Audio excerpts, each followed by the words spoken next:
In this video, we will discuss about the how to write the answer in the mains of UPSC CSE, and also we will discuss about the 4 questions, that means from 2 from GS paper 1 and 2 from GS paper 2, 1 from geography, 1 from modern history, and 1 from polity, and 1 from governance sections. So let's get started.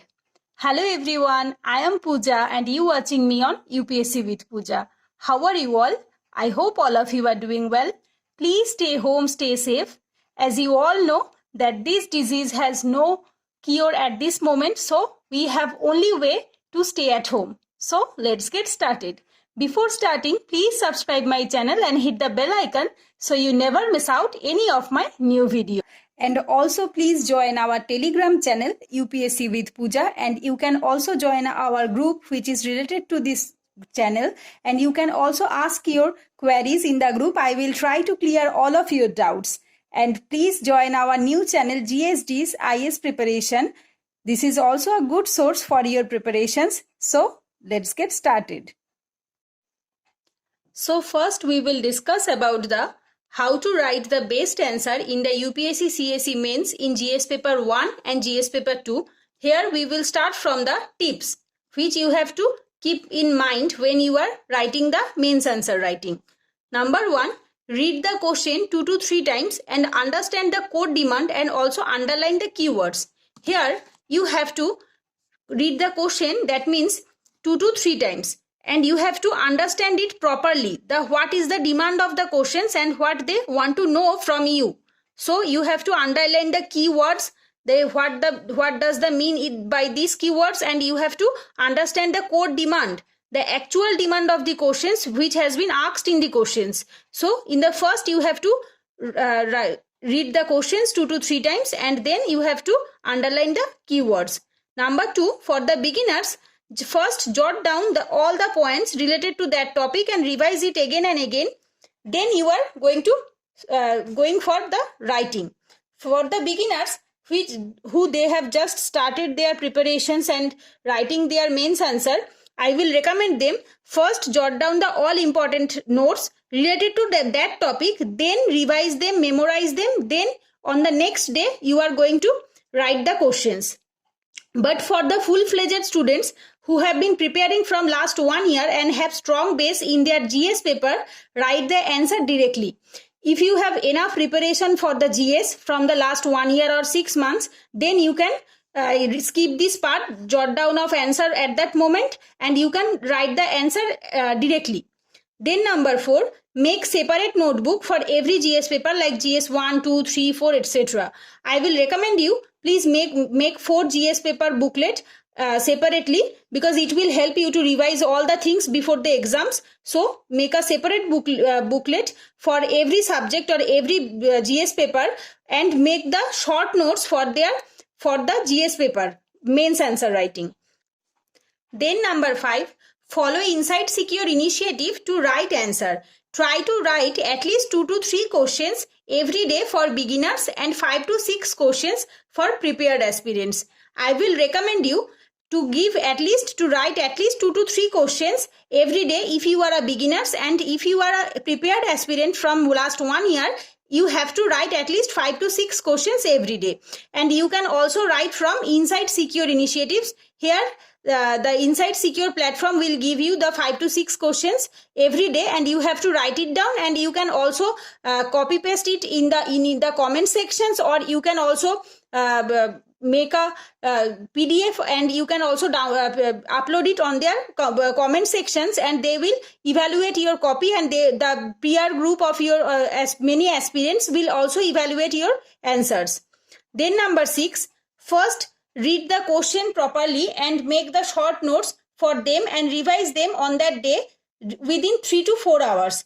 First, if you follow the Insight Secure, you have to first read the questions properly, then make short notes for every questions and every topic which is related to that questions, and you have to memorize or you have to revise those notes in 3 to 4 hours on that day.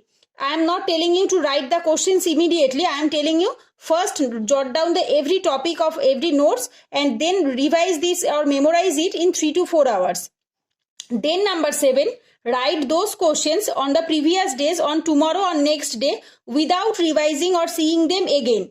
Here, if you are, I am assuming that today is 6th May, and here they will give you the 6th question of 6th May. You have to first jot down the all important notes which is related to that topic of that questions, and first you have to memorize or you have to revise this on that day, on that means 6th May, and you have to write those questions on the 7th May, and without seeing the notes on the 7th May morning, you have to write the questions of that topic or of that questions, but don't see the, or don't memorize, or sorry, don't revise the question or memorize the notes. So just go for questions and just write it down and check what you have been memorized from the last day. Then number 8, first time it will take time 30 minutes for one questions, but after 1 month you have to reduce it by 10 minutes for one questions. When you are starting your preparations, it will take at least 30 minutes. Many people take much time, but you have to complete at least in the 30 minutes from the beginning. But after some time, almost 1 month, you have to reduce it by 10 minutes for one questions, and eventually it will reduce it at least 8 minutes or 7 minutes for 10 marks questions, and 9 minutes or 10 minutes for 15 marks questions. Number 9, introduction should be look like a trailer in 2 to 3 sentences. You have to make a brief outline. That means what should be the next. Your introduction should look like a trailer of the movie. That means when the examiner will read your introduction, he or she will get the interest to read it further, and it will make a outline. That means what has been the next, what are coming in the body or conclusions. So your introduction should be look like a trailer of the movie. Then number 10, in the body you have to elaborate the main part of the questions. That means the core demand of the questions. Here in the body you have to elaborate the main things which have been asked in the questions, and then that means the core demand of the questions. That means the which has been asked in the questions. Here you have to elaborate in the body part, in the subtitle.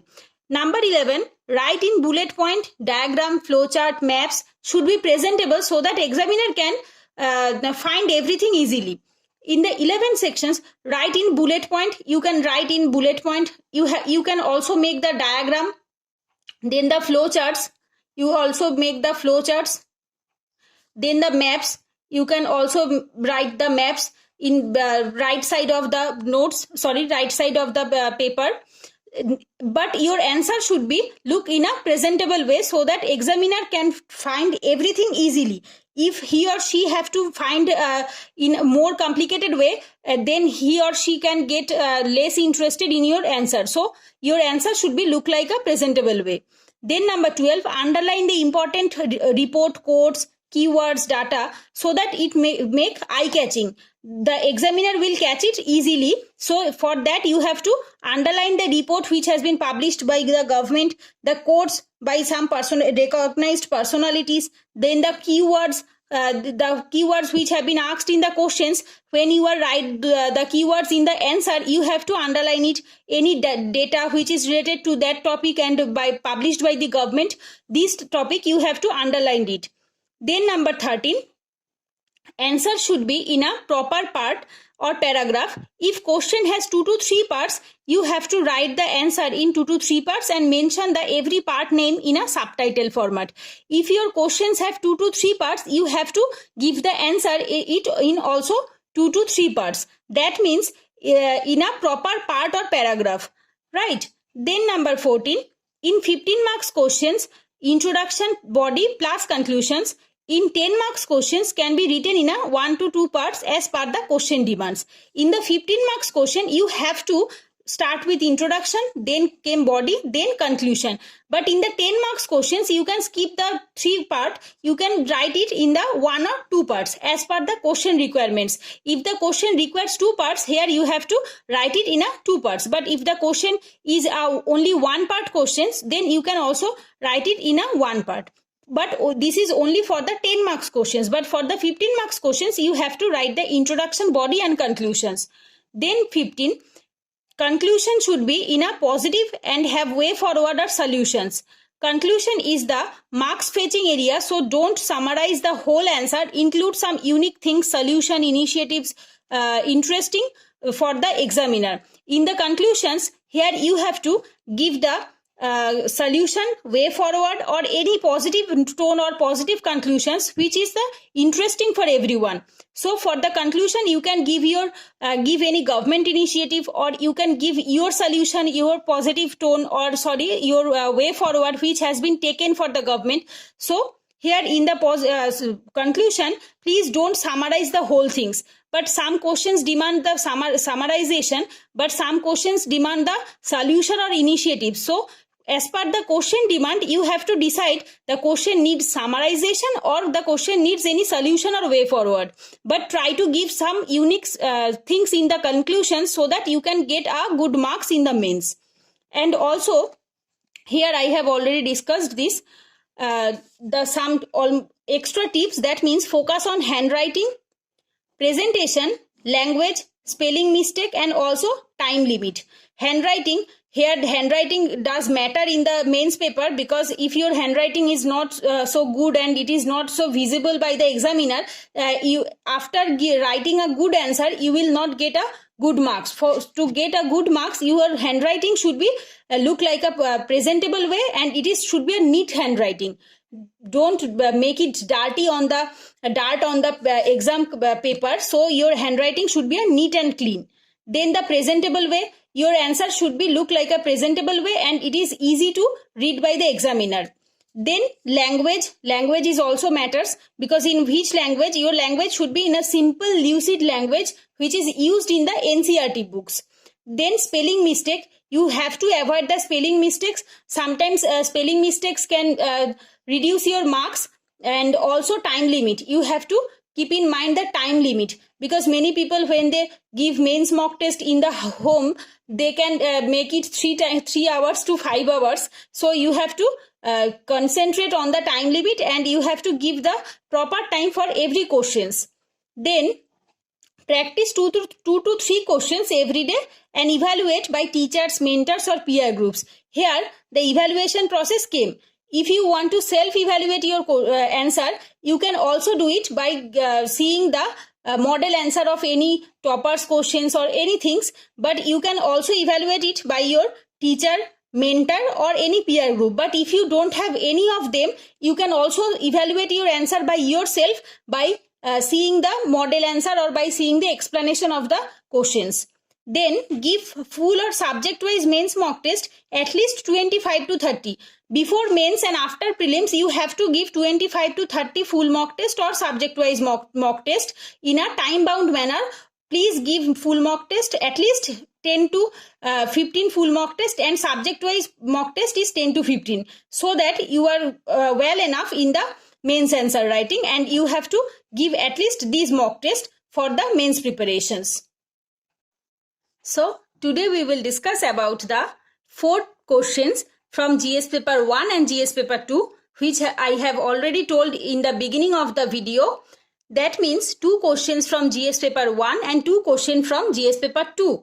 First we will discuss about the GS paper 1 from the physical geography, modern history, polity and governance. In the physical geography, question number 1 from 10 marks questions. Explain how earthquake waves are used as an indirect source for understanding the structure of the interior of the earth. This is from Physical Geography 11th NCERT, GS paper 1. I am reading this question again. Explain how earthquake waves, you have to underline the earthquake waves, are used as an indirect source. Here you have to also underline the indirect source for understanding the structure of the interior of the earth. That means here we will get 4 keywords: earthquake waves, indirect source, structure of interior. So in the approach, here I will discuss only the approach, how you have to write this answer. I am telling you that you can also write this answer by yourself after seeing this video and after seeing this approach. You can also send the PDF in my Telegram group, and also send me by personal message in the Telegram. I will try to check your answer, and you can also send it in my Telegram group. So here the approach came. Briefly explain earthquake waves and its various kinds. In the first para, I have already told that for the 10 marks questions, you no need to write the introduction, body, conclusion. Here you can just write the what the demand of the questions in a 2 paragraph. Number 1, briefly explain earthquake waves and its various kinds. In this paragraph, you have to write the kinds of earthquake waves. That means P waves, S waves, surface waves. Here you have to explain 3 waves. Then in the second paragraph, explain how they help in understanding the structure of the interior of the earth. In the second paragraph, you have to write how it helps. Here comes the shadow zone. So here you have to draw the shadow zone of S waves and P waves. That means how the S waves shadow zone and P waves shadow zone helps the geologist to understand the structure of the interior of the earth. So here you have to write this answer in 2 parts. Then number 2, give an account of the developments that led to the Battle of Palashi in 1757. Also discuss its historical importance. This is from Modern History. Here I am reading it again. Give an account of the developments that led to the Battle of Palashi. This is a keyword in 1757. Also discuss its historical importance. Historical importance. Give an account of the developments that led to the Battle of Palashi. What the developments that led the Battle of Palashi. So here they want from you the reason, then the importance, that means the significance, right? So this is the result and this is the reason and this is the result. So they want the answer that the reason of the Battle of Palashi and the significance of the Battle of Palashi. The approach here, number 1, briefly describe the Battle of Palashi and give the developments starting from the commercial conflict which led to the battle in 1757. How the commercial conflict between the Nawab of Bengal and the East India Company into a battle in 1757. This you have to write it here in the first paragraph. This is a 15 marks questions. So here you have to give the introduction in this part, that what is the Battle of Palashi and how it became a battle between the Nawab and East India Company.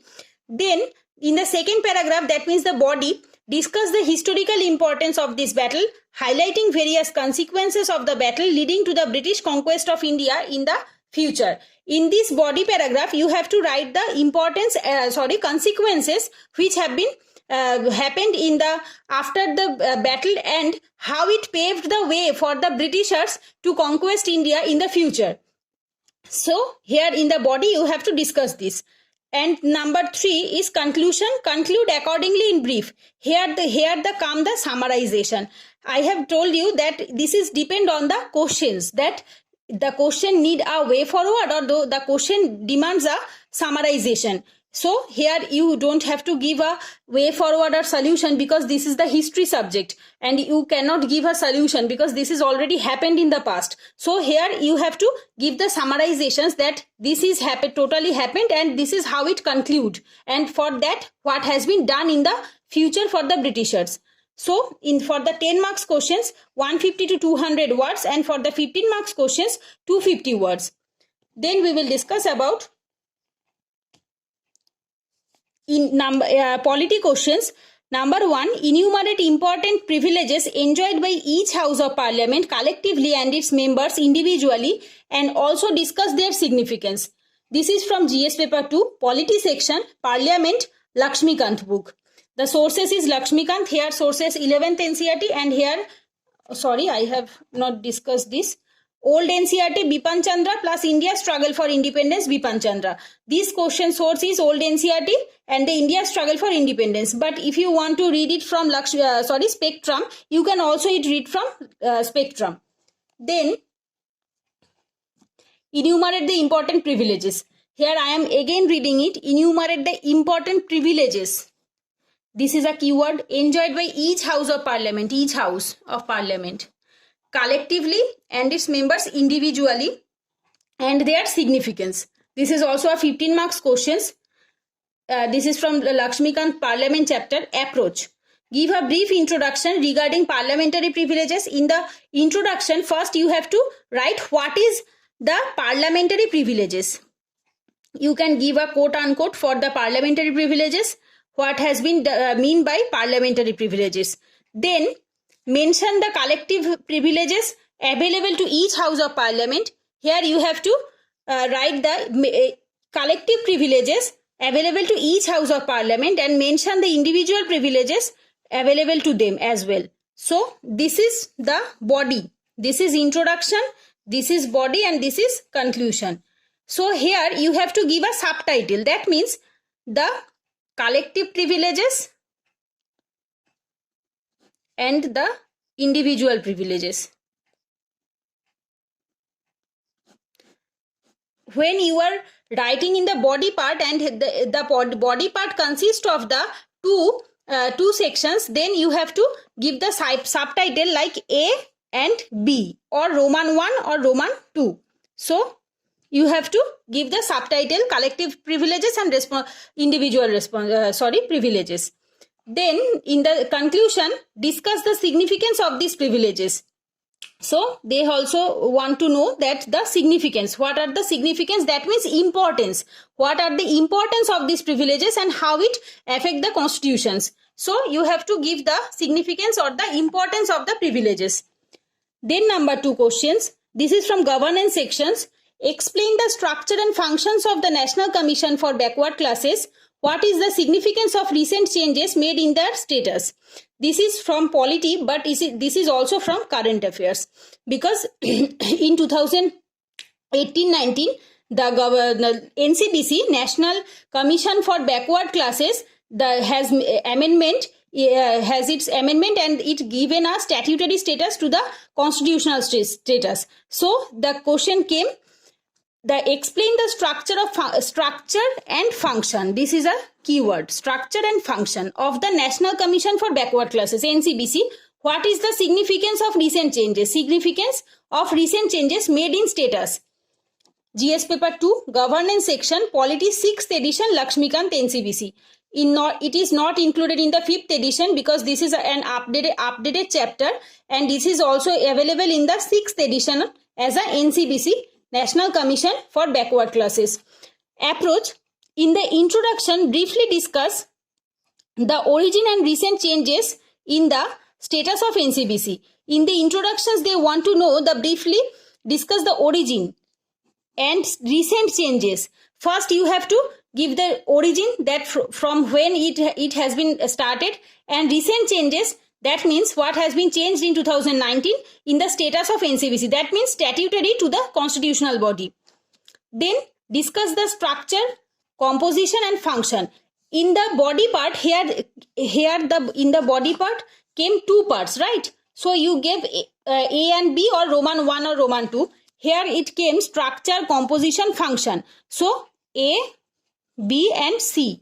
In the body part, you have to write it as A, B and C in a subtitle format. So first you have to write the structure of at this present, and the composition of this present, and then the function of the NCBC. Then in the third paragraph or the conclusion, highlight the importance of the recent changes made available in the status of NCBC. Highlight the significance. What is the significance of recent changes? Of the recent changes made in the status of NCBC. So they want to know or highlight the significance or importance which has been made for the recent changes. So here you have to discuss it all. So this is how we discussed all the things here. That means the 4 questions from GS paper 1 and 2. This is the part 1 video of answer writing series. In the second part, we will discuss about the GS paper 3 and 4, how to write the answer from GS paper 3 and 4. And if you want to write these questions by seeing the approach and these questions, you can write it down and you can send the PDF or in a image format in the Telegram group. And also you can send it by personal messages in the Telegram. I will try to evaluate your answer. And that's it for today. If you like this video, please hit the like button and share with your friends. And don't forget to subscribe my channel. And thanks for watching. Take care. Goodbye.